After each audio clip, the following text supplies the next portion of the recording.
Salut les amis, aujourd'hui dans cette nouvelle vidéo, je vous propose de découvrir les coulisses d'un événement assez spécial. C'est la finale de Rugby Europe, c'est un peu le tournoi destination B et on va voir tous les matchs de toutes les équipes qui vont se jouer en une journée ici avec en apothéose à la fin le match entre le Portugal et la Géorgie. On va donc savoir ce soir qui sera le champion du tournoi destination B. Au cours de cette vidéo, je vous propose de découvrir tout ce que vous ne pouvez pas avoir accès. Je vais essayer d'avoir quelques réactions des joueurs qui participent à cet événement. Et évidemment, cette fois-ci, je vais pouvoir vous montrer des images de match. Donc n'hésitez pas à vous abonner si vous voulez plus de vidéos sur l'univers du rugby et je vous emmène dans les coulisses du Rugby Europe.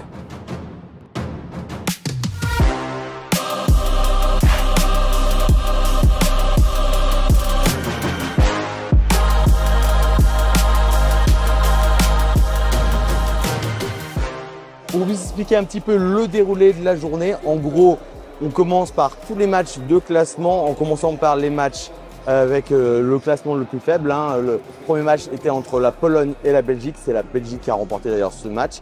Et on finit en apothéose avec la finale, le match entre la Géorgie et le Portugal. Je vais vous montrer tout ça en détail. On va essayer de capter un petit peu des réactions pour savoir qui va remporter le tournoi à destination B. En ce moment, c'est les joueurs des équipes de Pays-Bas et d'Allemagne qui sont en train de se préparer. Je vais essayer de vous montrer quelques petits rushs de leur match et de leur entraînement.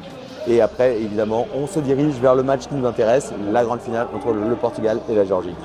Qui dit match international dit forcément cérémonie des drapeaux et évidemment aussi hymne avant les matchs.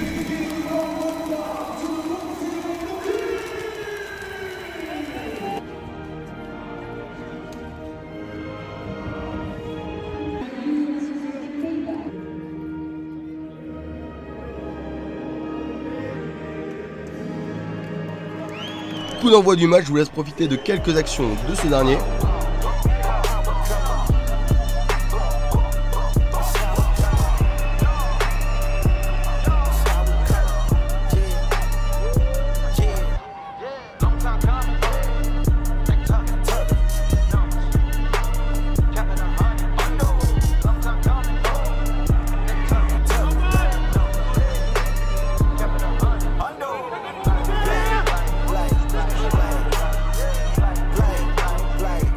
Peut-être pas représenté de la meilleure des manières avec les séquences que j'ai tournées, mais une grosse domination des Pays-Bas face à l'Allemagne qui s'est passé dans un match assez rugueux avec notamment quelques fautes de jeu et de main, mais avec en tout cas beaucoup d'intensité.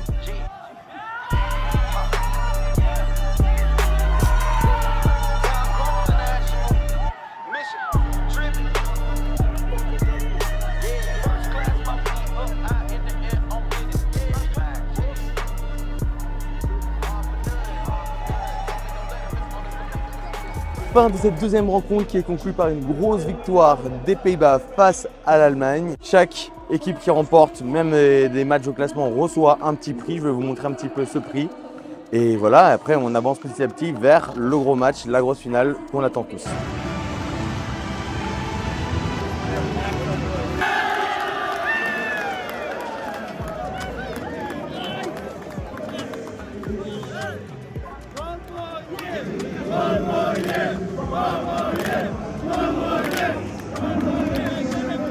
Bon les amis, on arrive à la moitié de cette journée. Là, ils ont fait sortir toutes les personnes dans le stade pour retracer un petit peu les lignes.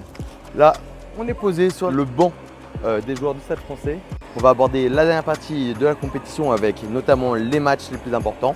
Celui pour la 3e place et celui pour la grande finale. Donc on profite un petit peu avant la tempête. Et voilà, hein, quel cadre quand même, hein. Regardez. Au passage les amis, je voulais vous faire une petite confidence, hein, il faut l'admettre. Je pense que j'arrêterai de faire des tournages le lendemain de victoire du 15 de France parce que franchement là, je pense que j'ai un petit peu trop arrosé la soirée. Bon, c'était quand même pour la bonne cause, hein. Le crunch, c'est quand même un match historique. Mais bon, là, je pense que j'aurais été peut-être plus efficace dans de meilleures conditions. En tout cas, ça ne va pas m'empêcher de vous montrer le meilleur de cette compétition. Avant de débuter ce match pour la 3e place, j'ai eu l'occasion d'interviewer le manager de la Roumanie. Vous le reconnaissez certainement, c'est notre Français David Gérard qui a repris la tête de la Roumanie pour ce tournoi de destination. Allons lui demander qu'est-ce qui a motivé son choix. La campagne roumaine n'a pas été bonne en Coupe du Monde et ça tout le monde s'en rappelle. Il y a eu un changement de génération derrière Et clairement, c'était en Europe le challenge en fait. L'équipe où tu savais qu'en y allant, tu allais te mettre en difficulté parce que le contexte politique, parce que le choix du gouvernement, parce que le nombre de joueurs, parce que le nombre de clubs. Et la réalité, c'est que j'aime ce genre de choses. Donc j'ai voulu relever ce challenge avec surtout des bonnes personnes et des gens un peu comme moi, un peu écorchés du championnat français, qui voulaient voir autre chose. Et du coup, comment tu pourrais définir les joueurs et les supporters roumains? Le premier mot qui me vient, c'est attachant. Ils sont vraiment très attachants. Après, ils ont été élevés un petit peu à l'école russe, donc il faut quand même les manager avec une main de fer, tout en gardant le sourire. Et aujourd'hui, il faut vraiment être leur patron, en fait. Ils ont besoin de ça. Il a fallu que je force un peu le naturel, parce que je suis quelqu'un qui est plus dans l'échange. Mais là, depuis 2 mois et demi, j'impose beaucoup plus les choses, parce qu'en fait, c'est ça qui fera que ça marchera. Et maintenant, franchement, il y a une très bonne ambiance entre nous. Pour une équipe qui se reconstruit, on voit des choses intéressantes. Pas assez pour être dans les meilleurs, mais on sera sur une petite finale qui est déjà bien pour nous. J'ai cru comprendre que tu n'avais pas tous les joueurs à disposition pour faire ton équipe type. Si ça avait été le cas, tu penses que vous aurez pu remporter la compétition? Ce n'est pas la Roumanie qu'on a connue il y a une quinzaine d'années, où il y avait 50 Roumains qui jouaient en top 14 en Pro D2. Aujourd'hui, ce n'est plus le cas, il y en a 3. Donc, et ils jouent en Pro D2. Aujourd'hui, la Roumanie, il faut tout reconstruire, il faut exporter les meilleurs joueurs et pas les laisser forcément dans le championnat roumain. Mais ça prendra du temps avec le statut GIF qu'ils n'auront pas. Donc voilà, il faut tout reconstruire. Et même s'il manque une vingtaine de joueurs aujourd'hui sur la feuille de match, je suis très heureux, très fier des 23 qui vont porter le maillot. Ce qui me fait un peu de peine, c'est qu'ils sont passéistes. Ça me rappelle quand j'entraînais Béziers, où j'entendais tous les jours, et c'est quand qu'on va regagner autant de titres qu'avant. Et tu as envie de leur dire, non mais avant, c'est avant, on ne peut plus maintenant, c'est différent. Ça mettra du temps, en fait, des années-lumière avant d'y arriver. Et les Roumains, c'est un petit peu ça, ils vivent dans le passé, et j'essaye de leur expliquer qu'aujourd'hui, c'est le présent qui compte et l'avenir. En tout cas, merci David, je te souhaite bonne chance pour ce match. Allez, j'espère, merci. Et sans plus tarder, direction de l'entraînement de ces deux équipes.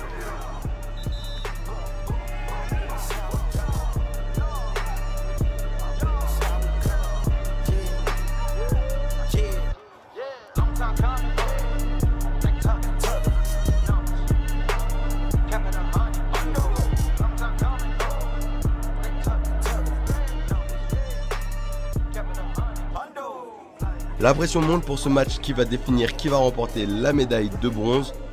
C'est bon les amis, on arrive enfin au match pour la médaille de bronze entre la Roumanie et l'Espagne. Je suis au bord du terrain, les joueurs vont bientôt rentrer, il y aura les hymnes et après ça va être parti pour le match.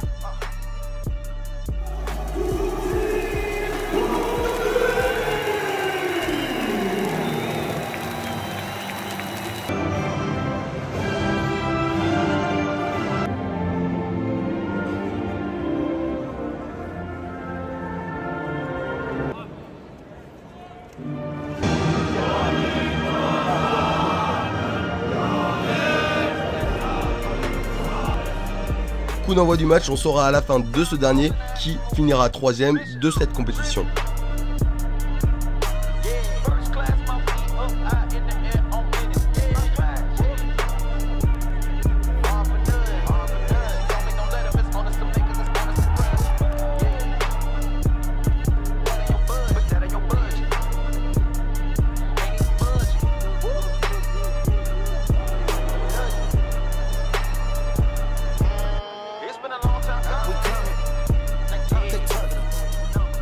Belle entame de match des Roumains qui inscrivent 2 essais consécutivement face aux Espagnols. Mais ces derniers ne vont pas se laisser faire et répondre au tac en inscrivant notamment de superbes essais via leurs arrières.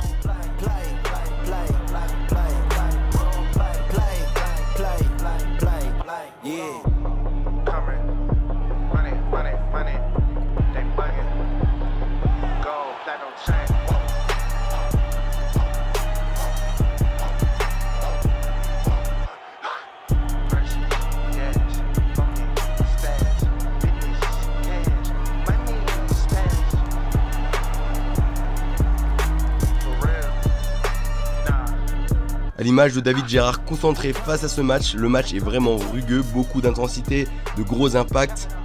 Le niveau entre les deux équipes est assez égal, même si à ce moment du match, c'est l'Espagne qui domine de quelques points face aux Roumains.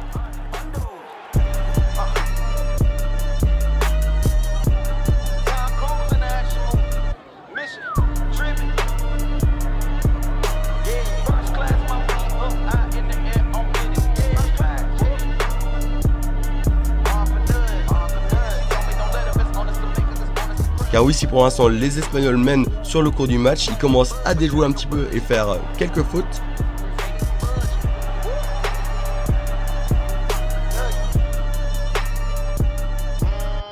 Laissant entrevoir un espoir de remonter pour les Roumains qui donnent toute leur force vive pour rattraper leur retard.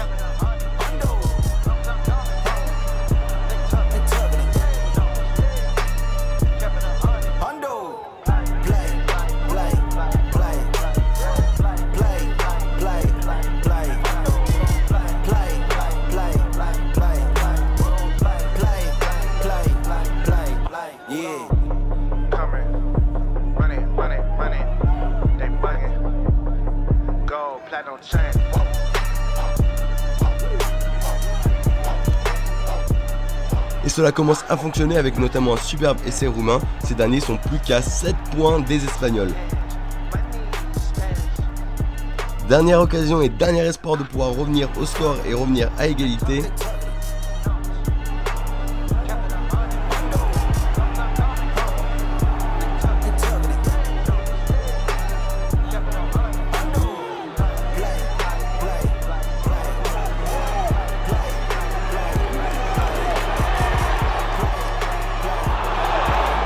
Mais malheureusement, le match se termine comme ça.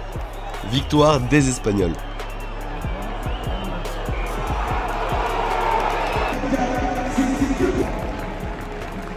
Bravo en tout cas aux Roumains pour leur prestation, leur public peut être fier d'eux.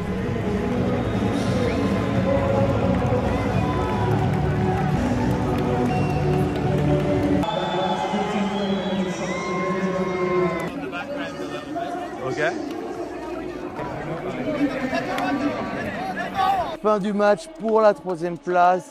Au final, c'est donc l'Espagne qui l'emporte face à la Roumanie. Le match a été très serré, c'est joué sur un petit essai de différence à la fin. Franchement, c'était un match très rude avec des gros impacts. Félicitations aux deux équipes et voilà, félicitations à l'Espagne qui remporte cette médaille de bronze. Un peu de la peine pour les joueurs, les poulains de David Gérard que j'ai pu voir tout à l'heure. Mais bon, il y a des belles choses à faire dans l'avenir. Maintenant, on va se concentrer sur le match star de la soirée, celui qui nous intéresse, la grande finale entre le Portugal et la Géorgie. Petit moment de liesse entre joueurs et supporters qui ne se privent pas de faire tourner leur trophée afin d'immortaliser le moment avec eux.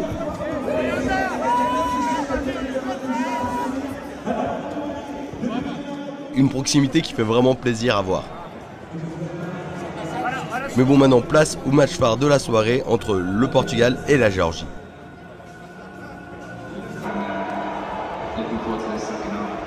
Géorgiens comme Portugais sont déterminés et complètement focus sur leur entraînement.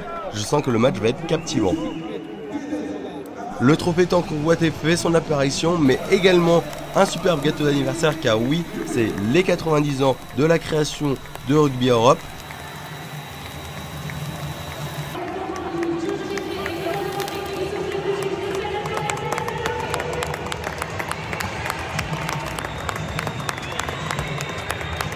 C'est bon les amis, on y est enfin, le moment de la grande finale. On va savoir qui va remporter cette année le Rugby Europe, le tournoi Destination B. Les joueurs vont bientôt sortir. On va voir, le public est chaud hein, comme vous pouvez entendre. On va voir qui va succéder ou pas à la Géorgie. Et voilà, bonne chance aux deux équipes et on espère évidemment avoir du beau jeu.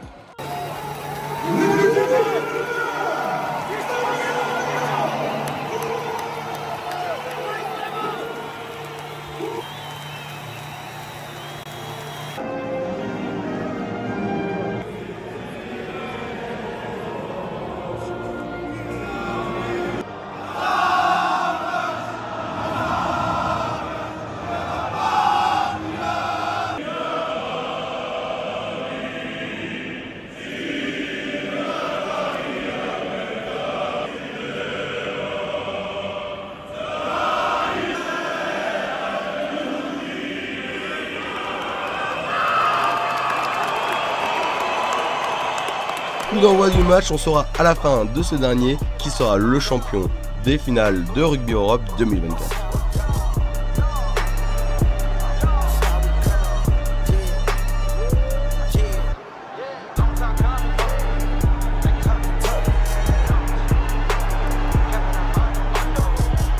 Si en première mi-temps le jeu s'affiche comme vachement fermé, rugueux, beaucoup de duels et d'affrontements, mais malheureusement aucun essai inscrit, on commence à observer petit à petit une domination des Géorgiens sur le cours du jeu.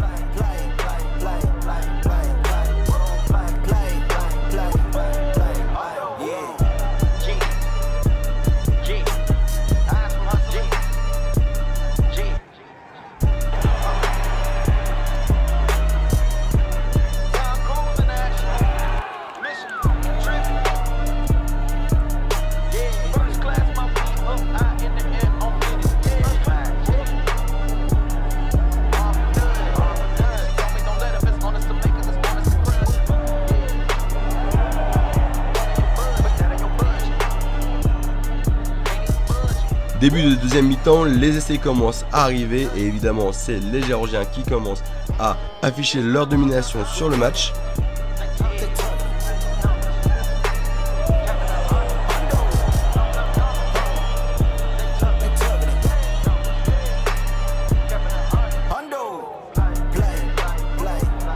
Avec notamment un pack de devant qui est surpuissant, qui fracasse leurs homologues portugais et qui leur permet au passage d'inscrire un essai.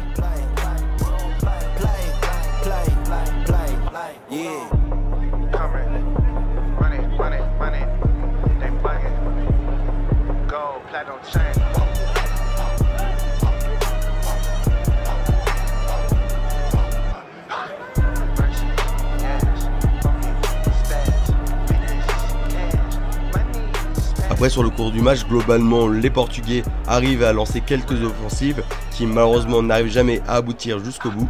Ils sont généralement pénalisés à la fin.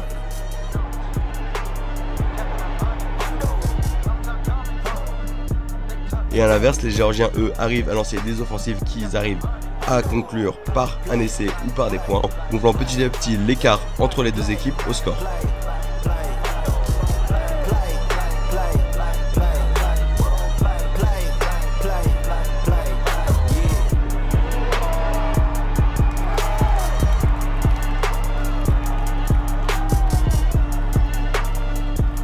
À force de persévérance, les Portugais arrivent à inscrire au moins un essai, on va dire pour sauver l'honneur. Mais cela ne suffira pas face à la surdominance des Géorgiens lors de ce match.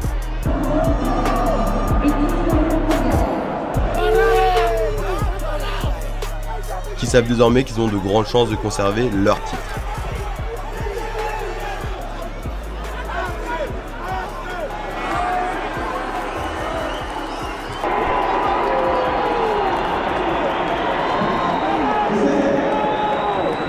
Fin du match, c'est encore la Géorgie qui remporte le tournoi Destination B, le Rugby Europe, sur une large victoire face au Portugal qui ont été certes vaillants. Donc les Géorgiens conservent leur titre.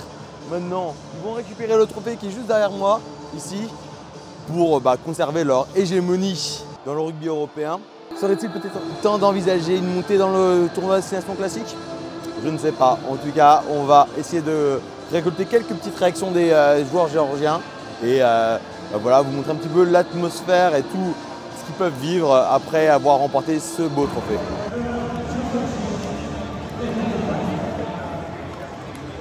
Ces derniers s'empressent d'aller voir leurs supporters venus en nombre pour les soutenir. Public qui a donné de la voix tout au long du match avec de très fervents supporters venus aux couleurs de leur nation. Ces derniers peuvent être fiers d'eux. Maintenant, ils attendent qu'une chose, pouvoir soulever le trophée. Mais d'abord, place à la cérémonie pour la deuxième place. Les Portugais reçoivent leur médaille. Attristés par ce match, mais ils peuvent être fiers au moins d'avoir fini deuxième. Et puis pour finir, enfin, le lever du trophée pour la Géorgie.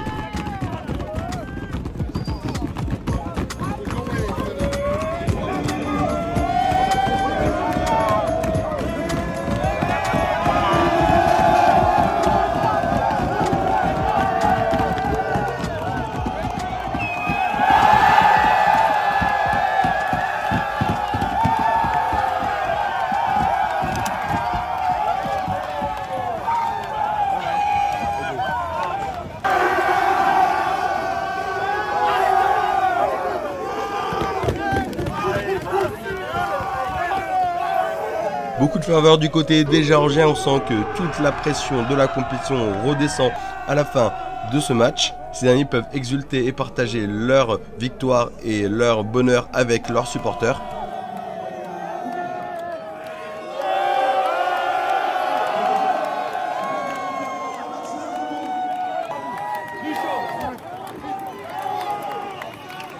Parce que Toulon! Allez Toulon! Allez la journée! Car ils peuvent être fiers de ramener encore une fois le trophée à leur maison. Fin de cette vidéo, je vous remercie d'avoir regardé cette dernière jusqu'au bout. Comme vous avez pu le constater, cet événement est vraiment très stylé. Ça met en avant le rugby européen, pas le rugby qu'on voit tous à la télévision avec le tournoi destination et tout ça, un autre rugby qui mérite aussi d'être vu. Donc félicitations au fait de l'avoir mis à Paris pour lui donner un petit peu plus d'exposition. Là, les Géorgiens vont pouvoir bien profiter de leur soirée parce qu'ils ont mérité. Au passage, n'hésitez pas à lâcher un petit commentaire, un partage. Ça ne coûte rien et moi, ça m'aide beaucoup pour mon travail. Et bien sûr, à vous abonner si vous voulez découvrir plus de vidéos dans l'univers du rugby.